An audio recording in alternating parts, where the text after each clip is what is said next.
11 வருட பாடசாலை கல்வியை அடுத்து 40 வருட கற்பித்தலுக்கும் பின்னர் ஓய்வு பெற்ற சிங்கள ஆசிரியரான 88 வயதான அங்குராவத பிரபுத்தகம பகுதியைச் சேர்ந்த கே மிசிலின் சாதாரணதர பரீட்சையில் தமிழ் பாடத்திற்கு இன்று ஹொரன்னதாசிலா மத்திய கல்லூரியில் தோற்றினார். அவர் தனது மூத்த மகள் மற்றும் பேத்தியுடன் 20 அகுருவத்தோட்டை பிரபுத்தகமவில் வசிக்கின்றார். இன்று காலை அவர் தனது இளைய மகனுடன் ஹொரண்ணையில் உள்ள தஷிலா மத்திய கல்லூரிக்கு வந்தார். எல்லா மாணவர்களும் தங்களுடன் தமிழ் பாட தேர்வு எழுதி கொண்டிருந்த தங்கள் பாட்டியை வாழ்த்தினர்.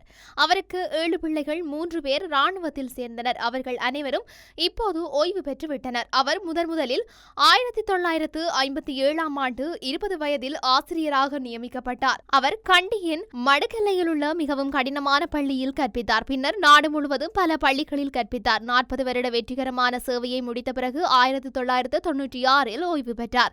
நான் இப்போது கிட்டத்தட்ட 30 வருடங்களாக ஓய்வு பெற்றுவிட்டேன்.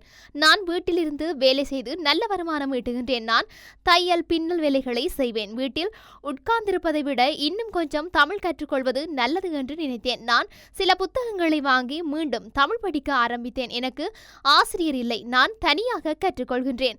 இன்று 88 வயதில் நான் எனது 16 வயது குழந்தைகளுடன் தேர்வு அறையில் அமர்ந்து தமிழ் பாடத்திற்கான தேர்வு எழுதுகின்றேன். இன்று என் வாழ்வில் மிகவும் மகிழ்ச்சியான மற்றும் மறக்க முடியாத நாள் என மிகவும் மகிழ்ச்சியுடன் அவர் தெரிவித்துள்ளார். இதேவேளை அண்மையில் யாழ் பல்கலைக்கழகத்தில் இடம்பெற்ற பட்டமளிப்பு விழாவில் சிங்கள பிக்கு ஒருவர் தமிழ் பாடத்தில் சிறப்பு பட்டம் பெற்றமையும் குறிப்பிடத்தக்கது.